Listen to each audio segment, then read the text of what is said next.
sí, le damos la bienvenida en un tema muy interesante, candente, actual, a el ingeniero, gracias, Daniel Zamudio, coordinador de transporte eficiente de Poder del Consumidor. ¿Cómo estás? Buenos días. ¿Qué tal? Buenos días, gracias. Es tarde ya. Bueno, en algunos lugares de la República, creo que por ejemplo, Hermosillo, son las 10:30 de la mañana. Stefan Brodziak, que es coordinador de la calidad del aire y transporte seguro del Poder del Consumidor. ¿Cómo están? Hola, muchas gracias por el Qué espacio. gusto. Bueno, pues este tema nos trae verdaderamente asoleados, el problema de la contaminación ambiental. No vemos la salida, estamos todos a la espera con nuestros dispositivos, aparatos, periódicos, lo que sea, preguntándole a fulanita y a perenganita, que ellas siempre saben. Tenemos doble contingencia mañana hay doble no circula. ¿A dónde llegamos hoy? Y no parece que no vemos la salida al final del túnel. Ustedes desde la perspectiva de transporte eficiente, de Poder del Consumidor, yo les preguntaba, si les parece para empezar la entrevista, ¿cuál es la responsabilidad de los vehículos, nuestros automóviles, en los niveles altos de contaminación ambiental? Pues dependiendo del contaminante, hay diferentes proporciones en cuanto a la cantidad de emisiones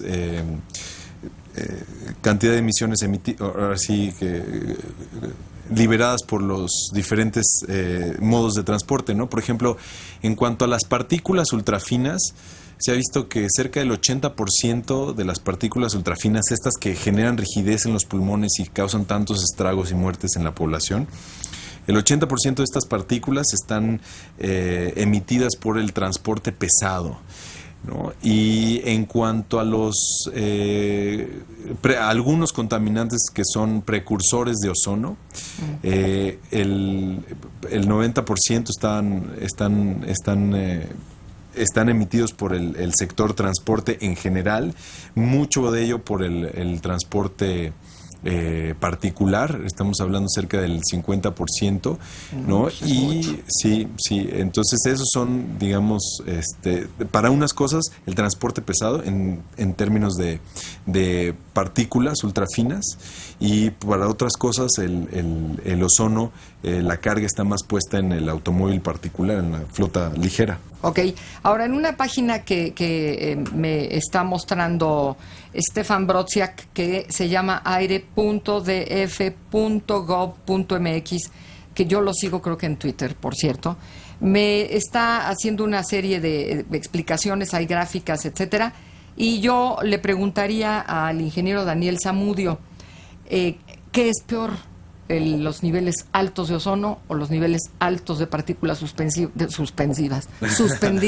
¿Qué es lo que causa más alarma? Pues mira, lo que realmente está ocasionando esta crisis ambiental, que es así como lo hemos definido, es precisamente el ozono. Estos contaminantes van directamente a la afectación de la salud de las personas.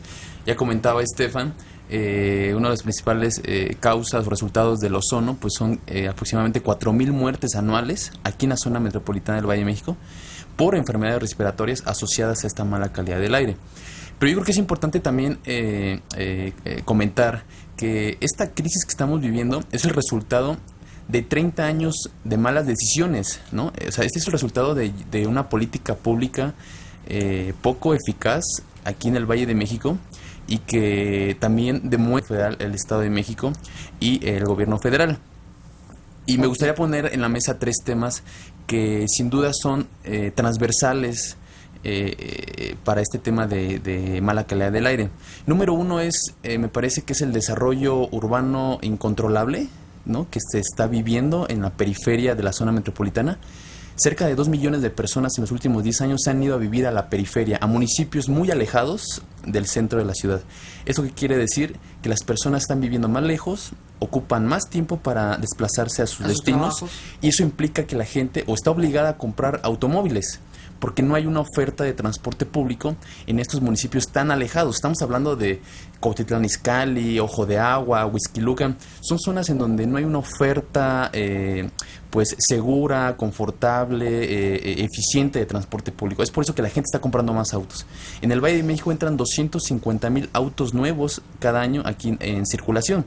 Y es el resultado, bueno, pues de esta política ineficaz del desarrollo incontrolable de la mancha urbana. El segundo tema es el abandono del transporte público. El 80% de los viajes que se generan o de los recorridos que se generan aquí en el Valle de México es a través del transporte público. Entonces, cuando nos preguntamos por qué las autoridades siguen invirtiendo mucho más dinero en vialidades destinadas al uso del automóvil y por qué dejan de invertir en transporte público, infraestructura exclusiva para el transporte público. Ya habíamos comentado, hace pocos años se construyó la Supervía Oriente. El simple hecho de ese trazo de la Supervía Oriente está generando más de 160,000 toneladas de dióxido de carbono por todos los autos que circulan ahí. Entonces, estamos hablando de una política pública mal diseñada y una asignación de recursos hacia el transporte público pues muy pobre, ¿no? Yo creo que dijiste la palabra mágica, Daniel, política. Ya ponle tú política pública, política urbana, política lo que quieras, pero esto todo obedece a intereses políticos, ¿no? A mí que no me llegue un personaje a dirigir el gobierno del Distrito Federal y diga, es que esto ya estaba cuando yo llegué.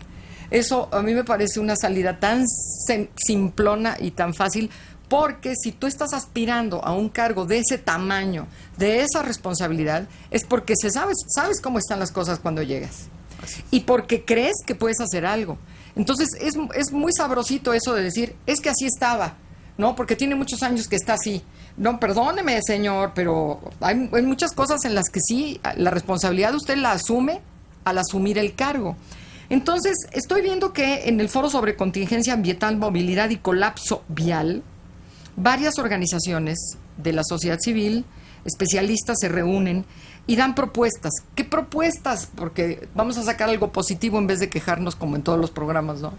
¿Qué propuestas? ¿Qué podemos hacer para mejorar esta situación con los recursos que tenemos hoy? Porque es un problema al que se le está poniendo una curita cada 8 días cuando hay una contingencia ambiental y se decide que no circulen X coches.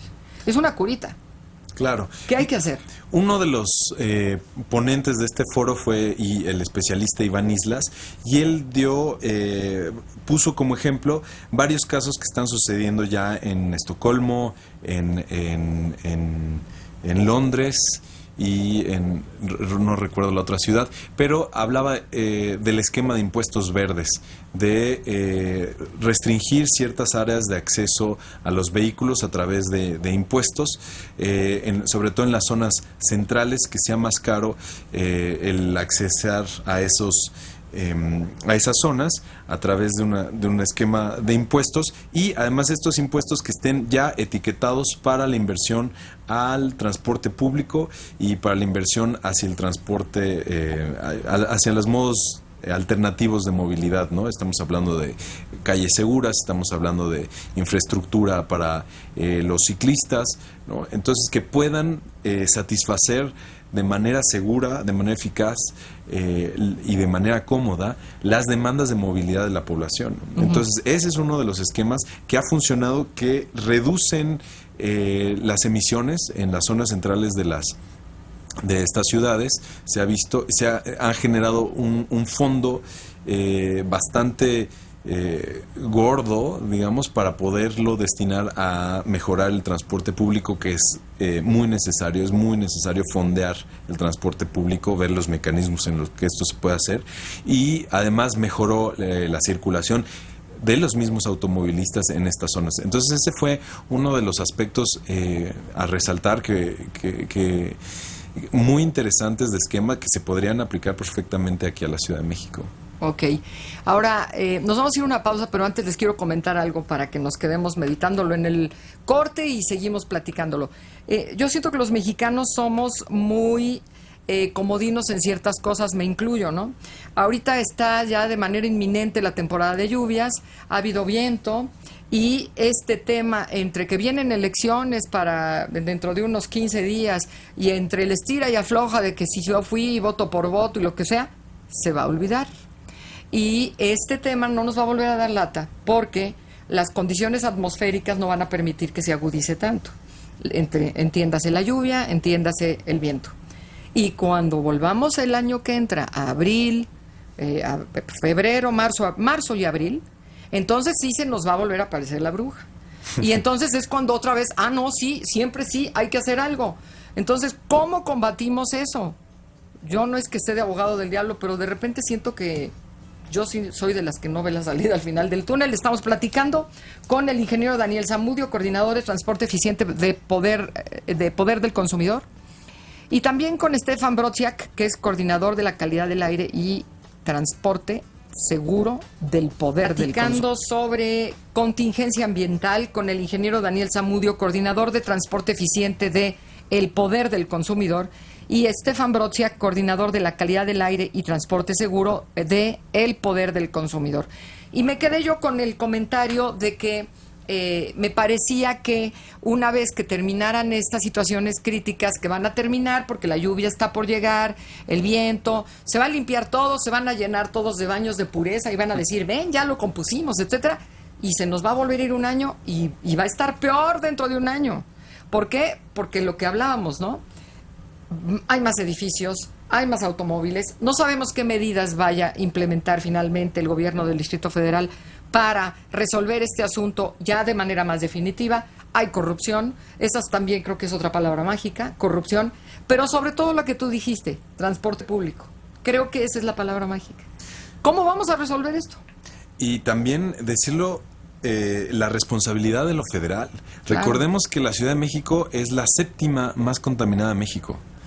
La séptima. La Organización Mundial de la Salud acaba de decirlo, ¿no? Entonces, ¿qué sucede en los otros estados? Hay una cuestión también que tiene que ver con el saber qué es lo que estamos respirando que no se está comunicando a la gente, ¿no? Hay riesgos que no se están comunicando a la gente. Sí. En Tijuana, en Mexicali, en Puebla, en Guadalajara, en Monterrey, en Toluca, también es preocupante lo que está sucediendo, ¿no? Entonces, quien tiene la batuta para poder de verdad mejorar la calidad del aire es el gobierno federal. Los gobiernos locales se pueden debatir, tienen que activar su plan de contingencias con costos sociales pues bastante altos, como lo hemos estado viendo, pero hay normas que se tienen que regular forzosamente y blindarse sobre todo de la presión de la industria automotriz, por ejemplo, que ha detenido varias normas en cuanto al control de emisiones, en cuanto a la eficiencia, que se harían equivalentes a las mejores prácticas internacionales, ¿no? Por ejemplo, la norma de las emisiones del transporte pesado la tiene detenida la Secretaría de Economía a petición de la industria, ¿no? De la industria automotriz, hay que decirlo. Entonces también hay que demandarle al gobierno que blinde el proceso regulatorio para mejorar la calidad del aire, del conflicto de interés y de la presión de la industria, porque si no, ya nos han metido muchos goles en los cuales se ha puesto el interés de unos particulares por encima del derecho a un medio ambiente sano y del principio superior de la infancia, por ejemplo, ¿no? Hay muchos niños que son de los más afectados junto con los adultos mayores en cuestiones de calidad del aire. En Daniel Zamudio, en México parecería que el problema de la corrupción es irrefrenable, que es como una locomotora que no trae frenos, ¿no? Entonces, te hablaba yo de esta zona de Santa Fe en la que con diferencia de 5 años, 10 años, 15 años, uno se encuentra un paisaje urbano completamente diferente. Esto implica probablemente, no sé, 4,000, 5,000 departamentos más de lujo en los que las personas van a tener al menos 2 coches, en los que necesitan vialidades porque vuelve a haber la presión de la gente que tiene dinero y que quiere una vialidad decente para llegar a su casa que está en el quinto infierno. Y cómo, si ustedes, a ver, vamos a hacer un escenario ideal. Si ustedes les dicen de repente, a ver, Daniel Zamudio y Stefan Brodziak, ustedes van a encargarse de resolver este problema. ¿Qué es lo primero que contra lo que se enfrentan? Pues el problema de la corrupción, la transparencia, ¿no? Y sobre todo, una de las primeras medidas sería ver de qué manera, ya sea a través de planes tarifarios diferentes o a través de subsidios al transporte público, se le da de verdad el dinero que necesita, la prioridad que se necesita, porque sin eso no vamos a poder transitar a una mejor calidad del aire. Pues mira, hay muchas propuestas. Yo creo que sí, definitivamente se tiene que barrer con la corrupción. Encontramos corrupción en la asignación de permisos para estas inmobiliarias, ¿no? Que están construyendo más y más vehicular. Claro. Hay muchos autos que obtuvieron hologramas 000 sin tener... Pirata. Claro, ¿no? Estamos hablando de que la corrupción ha entrado por completo, ¿no? En estos centros de verificación vehicular. Y por el lado del transporte público, que es más bien, ese es el camino que se le tiene que apostar, la autoridad tiene que apostarle por las mejores prácticas internacionales, replicar lo que se está haciendo en ciudades europeas y en ciudades del continente americano, en algunas ciudades de Estados Unidos, que es promover el uso de la bicicleta, recuperar espacios públicos, renovar de una vez por todas los más de 15,000 microbuses que aún siguen circulando aquí en la Ciudad de México, renovarlos por una tecnología más limpia, autobuses nuevos, y seguir construyendo, ¿por qué no?, también más líneas de Metrobús y Mexibús. Realmente este tipo de sistema de transporte público, a pesar de que están colapsados en horas pico, son una buena opción para desincentivar el uso del automóvil. Hoy en día, una línea de Metrobús o una línea de Mexibús, el 17% de la gente que usa una línea de estas anteriormente usaba el automóvil. Quiere decir que sí es un transporte público que puede ayudar a que la gente deje su auto en casa y se suba al transporte público. Por ahí escuchábamos que varios especialistas decían, una ciudad inteligente, una ciudad de primer mundo, es aquella en la que los ricos se mueven en transporte público. Claro. Entonces, si no se ofrece un transporte público de calidad, la gente por ningún motivo se va a bajar de su automóvil, del aire acondicionado, de la música, de la comodidad que está en su auto, inmerso en el tráfico. Ahora, ¿cómo podemos, para irnos a una pausa, cómo podemos manejar esto con los niños? Creo que la generación que viene, que es la generación que está siendo muy afectada, pues también se le pueden ir dando indicaciones, ir dando, no sé, cambiando su forma de ver la vida, hacerlos sentir el rechazo a la corrupción, que sientan náuseas con actos de corrupción. ¿Cómo se puede manejar todo esto en el tema de la contaminación ambiental? Estamos platicando con el ingeniero Daniel Zamudio, coordinador de transporte eficiente de El Poder del Consumidor, que es una asociación civil, entiendo, y Stefan Brotzia, que es coordinador de la calidad del aire y transporte seguro de El Poder del Consumidor. El tema, pues, obviamente, las contingencias ambientales, el problema de la contaminación, del cual van a ver que en unos días ni quien se acuerde, porque como va a llover. Últimos minutos, propuestas concretas. Les dejo la palabra. La primera es, las que están en puerta, es actualizar la norma de emisiones, la NOM 044 del transporte pesado, que se debe de hacer más estricta, ¿no? Teniendo en cuenta que ya para 2017 vamos a tener en todo el país diésel de ultrabajo azufre, tener también la misma norma, pero para el transporte ligero, la NOM 042, o sea, que esté actualizada a las mejores prácticas internacionales, con la mejor tecnología, y también dependiendo, desde luego, de que la norma de la calidad de los combustibles salga con la mayor exigencia, puesto que las condiciones ambientales y de salud del país lo requieren, pero ya. Y bueno, por el lado de movilidad urbana y colapso vial que estamos viviendo aquí en el Valle de México, es urgente que se revierta la tendencia de inversión presupuestal hacia el transporte público, ¿no? Más del 70% se sigue invirtiendo en vialidades destinadas al auto, menos del 30% en transporte público y en cuestiones de infraestructura para la bicicleta, recuperación de espacio público. Entonces, el primer paso es revertir esta tendencia de inversión. El segundo es erradicar la corrupción para dejar de que siga creciendo la mancha urbana, modificar el sistema de verificación vehicular y, sin duda, establecer y diseñar acciones a corto, mediano y largo plazo que promuevan más transporte público, más seguro, más cómodo, con carriles exclusivos, sustituir por definitiva los microbuses, el transporte de muy baja capacidad como los combis, y apostarle por sistemas de transporte público eficientes como lo es el Metrobús, el Mexibús, pero creando una red integrada a nivel metropolitano para que no se colapsen en horas pico, y desde luego también expandir el sistema de transporte colectivo, el metro, las líneas que ya existen, expandirlas hacia el interior de los municipios del Estado de México para ofrecer un transporte público de todas estas personas que viven tan lejos del centro de la ciudad. Hoy en la mañana creo que había 4 líneas que no estaban funcionando. Que no estaban funcionando precisamente porque hubo un derrumbe Sí. en la construcción de un desnivel, ¿no? De este Ok. túnel que se está construyendo de Mixcoac. Este derrumbe fue en Metro Ermita, en Tlalpan. Sí. Entonces, ahí estamos viendo, ¿no? Se sigue invirtiendo más en vialidades, no se están haciendo de una forma adecuada. Y afectan las pocas vialidades públicas. Así es. Y Claro. el transporte público sale afectado y los miles de viajes de personas pues no se pueden hacer. ¿Cómo podemos hacer que nuestros niños se vuelvan regañones? Papá, no hagas carne asada, estamos en doble contingencia, hoy no cocines afuera. Papá, vámonos en camión, papá, vámonos en metro. O sea, como que tenemos ahí una esperanza, yo creo, ¿no? Definitivamente, los niños, me gusta mucho esa frase que dice, el mundo no lo tenemos, no lo hemos heredado, sino lo tenemos prestado de nuestros Sí, hijos. no lo hemos heredado de nuestros padres, sino lo tenemos prestado por nuestros hijos. Exacto. Se la atribuían a Luis Donaldo Colosio, pero es de Confucio. Y creo que es cierta.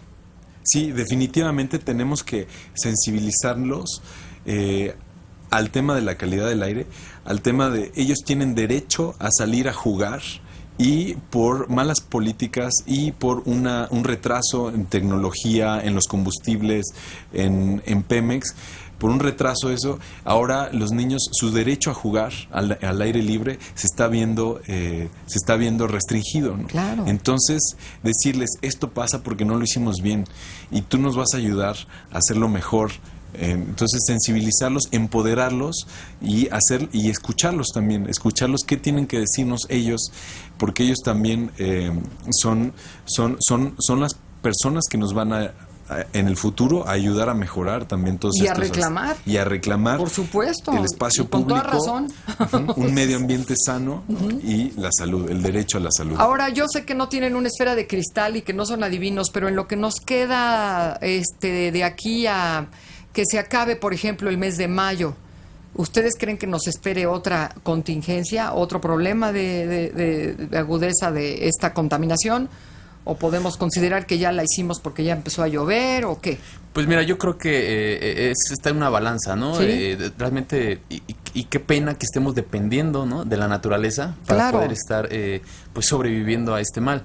Lo que nosotros más bien exigimos es que, aparte de esta iniciativa de Hoy No Circula, es urgente que las autoridades avisen a la gente y muestren cuál es el plan estratégico que se Totalmente. piensa hacer, ¿no? Que no se Urge. escucha, no se escucha. Nadie entiende nada, todo el mundo está así como en sus marcas listos fuera porque no sabemos si vamos a tener que comprar otro coche. No será mi caso porque no puedo, pero yo sé de mucha gente que está en stand-by a la espera de comprar otro coche. Nada Ojalá. más saber cuáles son las medidas, ¿no?